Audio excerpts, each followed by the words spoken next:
Hello students, I am Rainiel M. Sabanal and I'm discussing limits at infinity. So, for example, we have this function f of x is equal to 3x squared over x squared plus 1. So, we will get the limit of f of x as x approaches to infinity and the limit of f of x as x approaches to negative infinity. What will be their answer? Okay, so one method of getting the limit of a function kapag meron kayong infinity as our c, so you can use the table of values. So ito yung tinatawag nating table of values. Of course, medyo mahaba-haba yung solution natin for that. So as you can see, yung values natin ng x natin dito sa negative infinity muna tayo. Dito sa negative infinity, so meron tayong negative 1, negative 10, negative 100 up to papababa siya sa papunta siya sa negative infinity. Okay, substitute nyo lang yan dito sa function natin. So ito yung magiging sagot nila: 1.5, 2.9, 2.99997. So as you can see, yung f of x natin, it approaches to 3. Okay? By table of values. How about yung positive infinity natin? Okay, this is positive infinity. Okay, so 1, 10, 100. So we have 1.5, 2.9703, and 2.9997. So f of x din yung approaches to 3 din natin. So ito, 3, of course, ito rin ay 3. Okay? So, hindi lang naman table of values ang method natin on how to get the limits at infinity. So yan yung sagot natin kanina. The limit of f of x as x approaches to negative infinity is equal to 3, and the limit of f of x as x approaches to infinity is equal to 3. Actually, there are many methods on how to get the limits at kapag binigyan kayo ng limits at infinity. One method, we have this theorem. So if r is a positive rational number and c is any real number, then the limit of c over x raised to r as x approaches to infinity will be equal to 0. Ibig sabihin lang niyan na kapag binigyan kayo ng sabihin na natin the limit of, sabihin na natin 2 over x cube, okay? As x approaches to infinity, ang sagot palagi natin dyan ay 0. Basta tandaan ninyo yung um,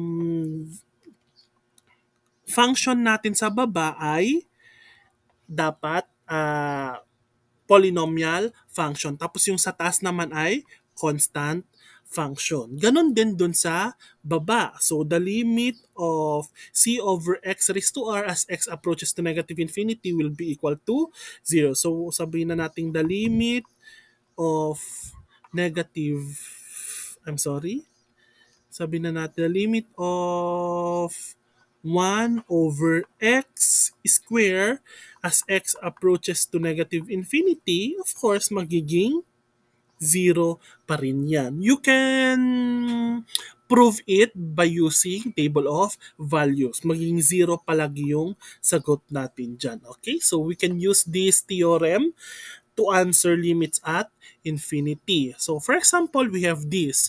Find the limit of 5 minus 2 over x squared as x approaches to infinity. So we have the limit of 5 minus 2 over x squared as x approaches to infinity. So pwede natin paghiwalayin the limit of 5 as x approaches to infinity minus the limit of 2 over x squared as x approaches to infinity. Okay? We have a constant function here. So we have 5 minus. So tignan ulit natin yung theorem. So kapag meron kayong 2 over x square at yung c natin ay positive infinity, magiging 0. Okay, so 5 minus 0 is 5. So the limit of 5 minus 2 over x square as x approaches to infinity is equal to 5. Okay, so yun yung magiging sagot natin for this example. Next, how about kapag ganyan na? Hindi na constant function yung nasa taas. Okay, so paano na yung gagamitin natin dyan? Yung gagawin natin dyan. So, suppose we have the limit of 2x minus 1 over x plus 1 as x approaches to infinity. Now, of course, you need to write limit. So, now, ano ang pinakamataas? Focus tayo muna dito sa numerator. Ano ang pinakamataas na exponent ng x na nakikita ninyo? Okay, 1. So, x raised to 1 or x lang siya. So, times, okay, so, syempre, nawala na yung x dun sa 2, kaya 2x magiging 2 na siya plus 1 over x. So, bakit naging 1 over x? Since wala siyang x dito nakatabi, kailangan natin maglagay ng x sa kanyang denominator. Okay? So, ganun din yung gagawin natin sa baba. Ano ang pinakamalaking exponent ng x sa denominator? We have 1. So, x raised to 1. So, ano na yung kanyang factor? 1 plus 1 over x din lang. So, syempre, as x approaches to infinity. Okay? So, the limit of... So, as you can see, meron tayong x sa numerator at may x tayo sa denominator. So, ang gagawin natin dyan is, of course, we need to cancel that. So, we have x approaches to infinity, 2 plus 1 over x over 1 plus 1 over x. Okay, so yan na. So itong 2 is a constant function, kaya 2 plus ano ibig sabihin ulit ng 1 over x kapag meron tayong as x approaches to infinity, magiging 0. Okay? Over 1 plus, so meron tayong 1 over x din dito, 0. So we have 2 plus 0, 2 over 1 plus 0 is 1. So we have 2 over 1 is basically 2. So ang sagot natin for this limit is 2. Okay? So ganun lang. Kailangan nyo lang i-factor out yung x natin at yung exponent niya dapat is yung pinakamalaki. Okay, next we have... Okay. So I will show you the guidelines for finding limits at positive negative infinity of rational functions. If the degree of the numerator is less than the degree of denominator, then the limit of the rational function is 0. Ibig sabihin lang niya na mas mababa yung degree. Ibig sabihin ng degree is the highest exponent ng x natin. For example, meron tayong x over x square. So, mas mataas yung exponent dun sa denominator natin. So, kapag ginawa natin yung limit natin, magiging 0 yan palagi. So, yun yung sinasabi ng number 1. How about sa number 2? If the degree of the numerator is equal to the degree of the denominator, then the limit of the rational function is the ratio of the leading coefficients. When we say leading coefficients, kung ano yung pinaka tabi nung x natin, yun yung magiging sagot natin. So, katulad dito. So, we have 2x minus 1 over x plus 1. Okay, since parehas naman sila ng x, ng exponent na pinakamalaki which is 1, so yung katabing number lang daw nila, so we have 2 over 1. So, which is 2 yung final answer natin, which is yung pinakita ko rito. Okay? Next, we have if the degree of the numerator is greater than the degree of the denominator, then the limit of the rational function does not exist. Kung mas malaki naman yung equation exponent natin sa numerator kaysa sa denominator, then yung limit natin do sa rational function does not exist. Kapag sabing does not exist, it's either positive or negative infinity. So let's answer this one. We have the limit of 1 over x squared plus 1 as x approaches to infinity. Dun sa sinabi ko kanina, so we have a constant function sa taas and meron tayong polynomial sa baba. So as you can see, na yung denominator natin mas mataas yung kanyang exponent kaysa dun sa numerator. So ang sagot natin dito is 0. So paano nga ba natin to nakuha yung 0 na sagot? So this is the solution or complete solution. So we have the limit of 1 over x squared plus 1 as x approaches to infinity. So the limit of syempre, 1 na dun sa taas over. So, pinakamataas na exponent ng denominator is 2. So, x raised to 2 yung ilalabas natin. Then, factor out x squared. So, we have 1 plus 1 over x squared as x approaches to infinity. So, now, as you can see, itong part na ito is 1 over x squared na siya. So, meron na tayong limit, di na natin susulat yung limit. So, kapag meron tayong 1 over x squared, magkakaroon na tayo ng 0 na sagot. Times, imumultiply mo lang dito yung itong part na ito. So, we have 1 plus itong 1 over x squared magiging 0 na siya. Any number multiplied by 0 will become 0. So, yan yung whole solution ng itong example number 3 natin. Next, we have the limit of 3x minus 2 over square root of 2x squared plus 1 as x approaches to negative infinity. So, ganun lang yung din gawin natin. The limit of pinakamataas na exponent ng x sa numerator, we have 1. So, x raised to 1 or x lang. Factor out 3 minus 2 over x. Over, denominator naman tayo.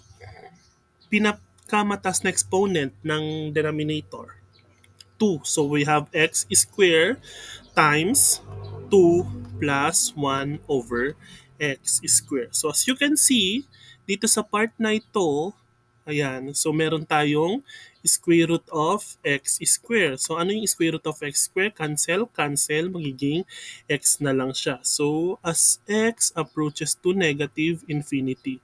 So, we have the limit of x times 3 minus 2 over x all over x. Ilalabas na natin yung x squared sa radical sign. 2 plus 1 over x squared. So, as x approaches to negative infinity. As you can see, pwede nating i-cancel yung x sa baba at sa taas. So, the limit of 3 minus 2 over x over square root of 2 plus 1 over x squared as x approaches to negative infinity. Okay, so the limit of, di na natin pala isusulat yung limit. So, we have 3 minus yung 2 over x natin dito magiging 0 over square root of 2 plus 0. So, 3 minus 0 is 3 over square root of 2. Now, hindi pa yan yung tamang sagot natin o our final answer kasi yung C natin dito is negative infinity. Kapag binigyan kayo ng ganitong klaseng equation na may rational yung main denominator tayo at numerator at isa sa kanila ay may radical sign. So, isa sa kanila ay may radical sign. So, kung ano yung ating C natin, so meron tayong negative infinity, lalagyan natin ito ngayon ng negative na sagot. So we have negative over square root of 2 as our final answer. So yun yung sagot ng example number 4 natin. Next, ayan.